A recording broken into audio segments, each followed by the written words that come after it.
Okay, so I guess it's time to wrap this up. With the series I started a couple months ago, talking about mobile games and their evolution until where we are right now. I said that it would be a 3-part series with the history and how they started being made, then the evolution from the late 2000s to 2016, and now at where we are now with mobile games today. So from Nokia, Snake and Contra to Asphalt, The Sims and Gameloft to now whatever the hell we have today. This is the absolute state of mobile games today.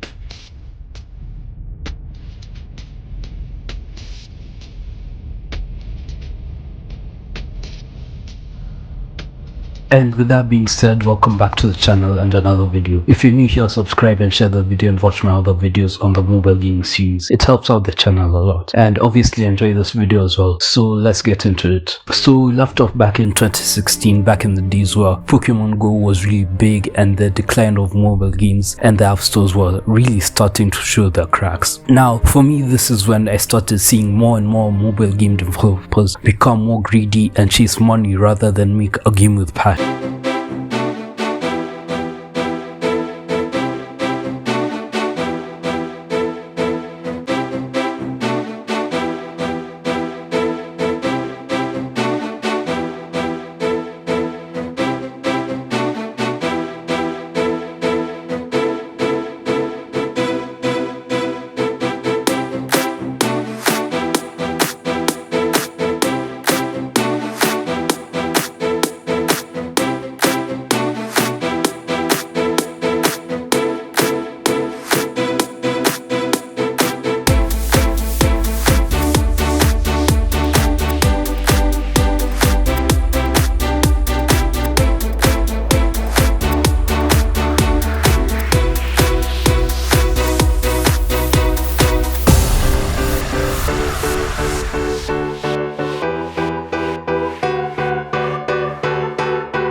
the time all I had was a 360 and a PS2, or not having good enough internet connection to play online with my friends, or not having a good enough laptop that can handle the new modern games coming out to play PC games. All I really had were mobile games and modern mobile games that kept me up to date with modern gaming. So with mobile gaming showing positive growth across the globe thanks to the crazy game devs and developer tools now being extremely accessible and easy to use, even I could make a mobile game if I really wanted to. This definitely played a crucial role in the surge of growth for the past few years, and with the increased affordability of smartphones, like normal smartphones, not high-end smartphones like iPhones or Samsungs or stuff like that, just normal smartphones anyone can get, and also couple that with the accessibility of downloading games, mobile games and gaming has emerged as a leading category in gaming. So like with any niche market that grows rapidly, and also take into account the growth of mobile gaming being tied to how quick phones were and still are evolving, getting bigger, better, and having more technology integrated to make the phones faster and handle more stuff, it's no surprise that a lot of companies and people have oversaturated the market with apps and games that constantly fight for your attention and money, because in this age attention and retention equals money. So all that brings us to where we are now.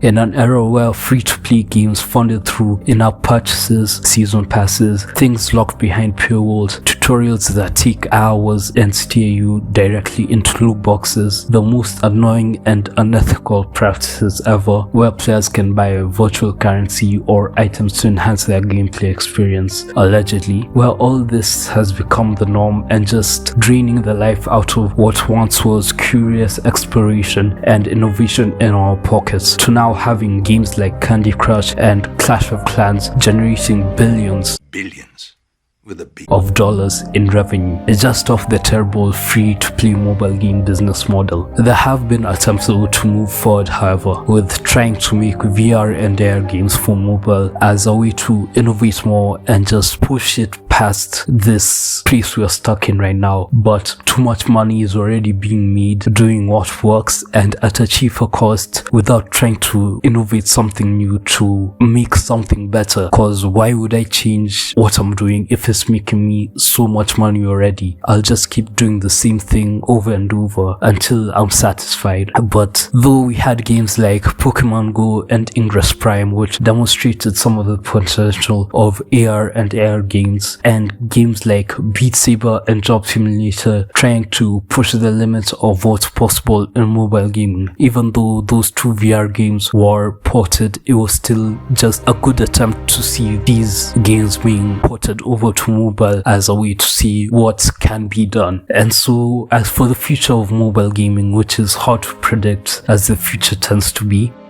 it seems the industry will try and continue to evolve and innovate. And now with 5G networks, advanced AI, cloud gaming, and all the new technology coming up, mobile games can become more immersive, interactive, and more social than ever. And I think we can expect to see more games that try and blur the lines between virtual and real-world experience, as well as games that use biometric data and other sensors to create more personalized gameplay experiences or personalized ads to tailor to you. But is that really a good thing? And is this really something that we want? Yet something else to take our biometric data and personalize things in the name of privacy and data collection and entertainment, allegedly. For me personally, I don't like the direction of that. Instead, with how powerful phones have become nowadays and continue to become, I'd rather see a shift more towards emulation and ports of older console games done by the actual developers of those games and not fans. And I'd want these emulated games to be properly optimized so they could run on these phones nowadays and run well and